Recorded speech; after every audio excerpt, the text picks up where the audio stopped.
I came to the base in 1962, and I left in '64, went away to graduate school for 6 years, went to UC Davis. I got a PhD in nuclear physics.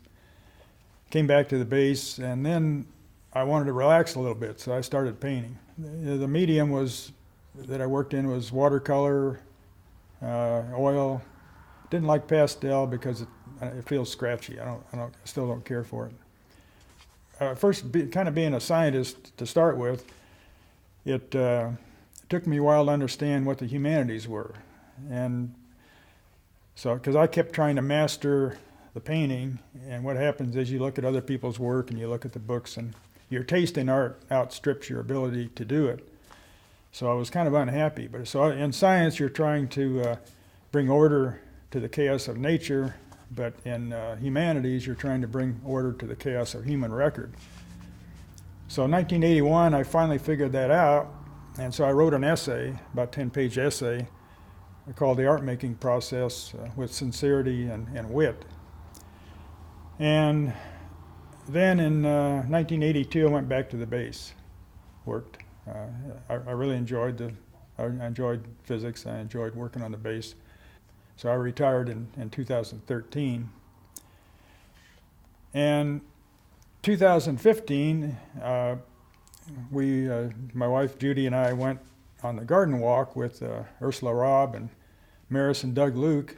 And Maris said, she said, we need to paint some city service boxes with petroglyphs.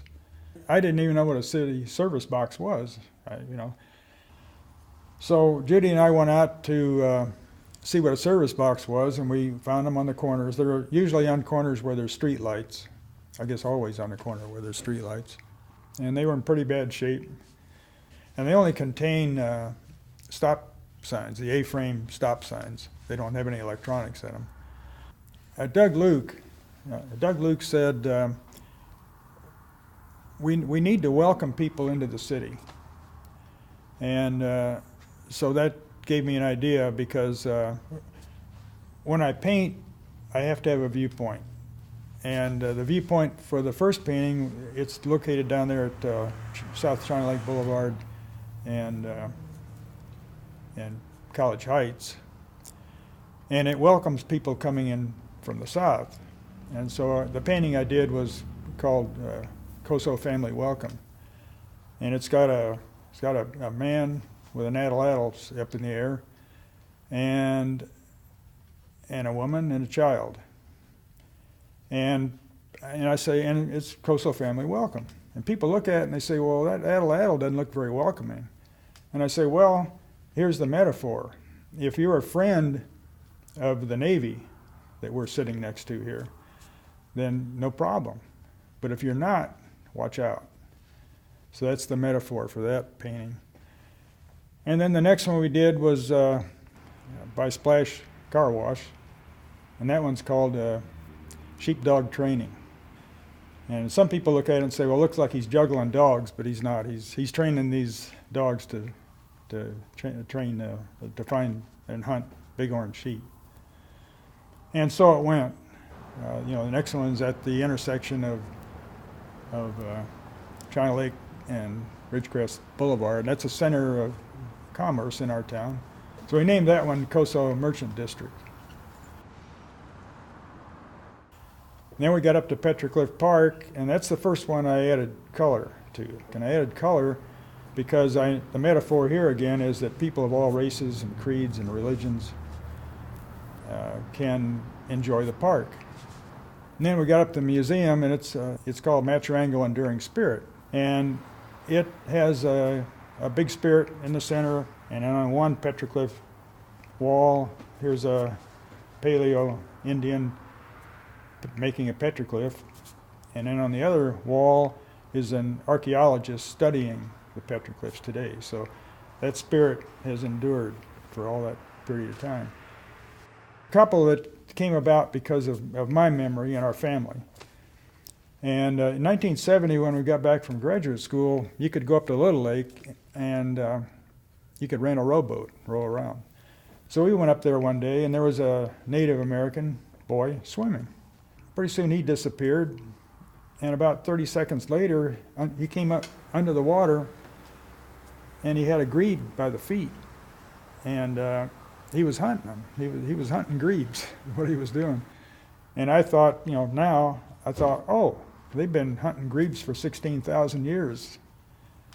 And so I did one painting it's called Coso Kiddos Grebe Diving.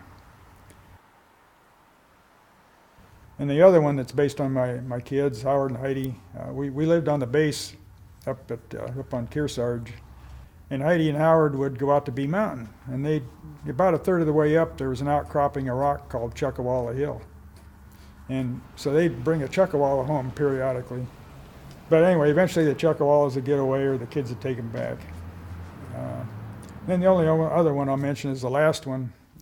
My son-in-law's last name is Farmer. So he said, when you get next to my box over there on Downs and Drummond, I want you to paint a farmer. Well, first thing that comes to mind, of course, is American Gothic.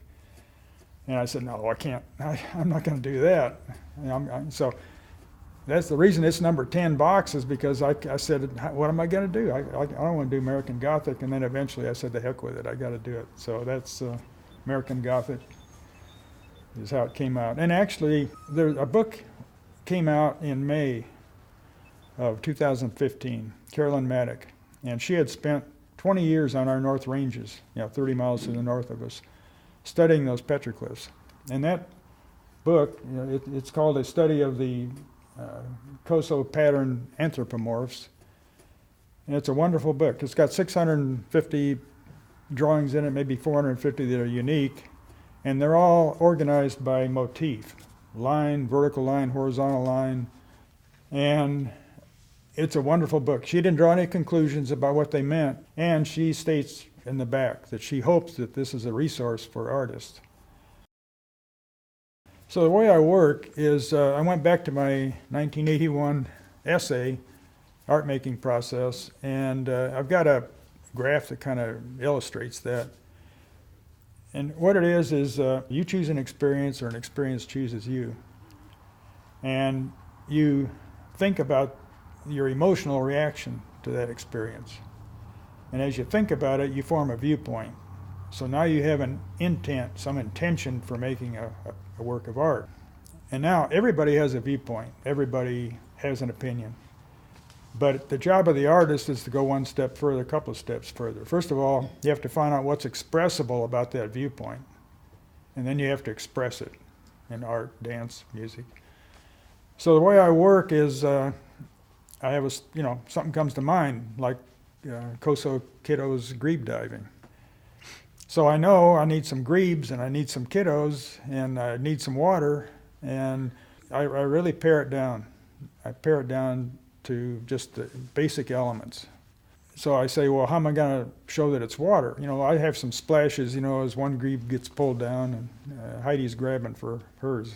I figured, the paleo people had animal helpers. Well, what kind of animal lives in the water? Well, fish. Okay, so now I've got my objects and I've got my viewpoint.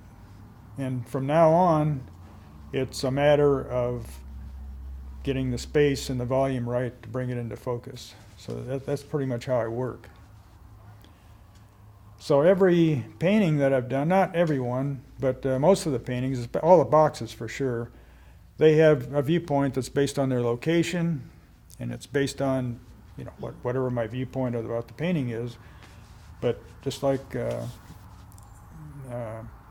Coso Merchant District, that's right in the center part of so that location is important, and that's in the viewpoint. What I was first thought I was going to paint petroglyphs in the layers, like they are actually in the basalt rocks, where the older ones are the ones that are repatinaed and the newer ones are a lighter color. And then I said, no, I don't think I'm going to do that. Eventually I came to I said, okay, let me just try. So I started, I'd sketch. And then I tried to transfer the sketch over to the panels. And just by looking at them, and then I said, this is not going to work. So I said, I'm going to get a projector. So I had my sketch as a starting point, and I would scan that sketch into my computer, and then I'd get into Photoshop. And that's what I projected. So I could put every object in each painting in a separate layer, and I could move them around, and I could make them larger, I could flip them, whatever, so I could get the composition right. And what your goal as a painter is to try to get that painting into focus. And the way you focus a painting is by getting the space, the emptiness, and the volume, the real things, into balance. We've got 3 more boxes to do, and location is going to be very important. For example, box number 8 that's over at the Grace Lutheran. That's the Chumash trading with the Coso Indians. And if you look at that, it's actually a cross pattern, location being next to Grace Lutheran Church. And the cross is the profile of Sugarloaf, where the obsidian comes from. And it's pretty precise. We went out and took a picture of it, and I've made sure that it's, I've expanded the vertical, but it's Sugarloaf, no question about it. And then Judy and I were coming home from Yosemite on the motorcycle, on the Harley, and the moon was just coming up behind Sugarloaf. So that's a cross pattern, and then the Indians, of course, make the vertical. So I don't know where these next 3 boxes are, where they're going, and I don't think Doug Luke quite knows where they're going. But, well, I have to wait. I'm not going to say what I'm going to do until I see where they're located, and then we'll see what happens.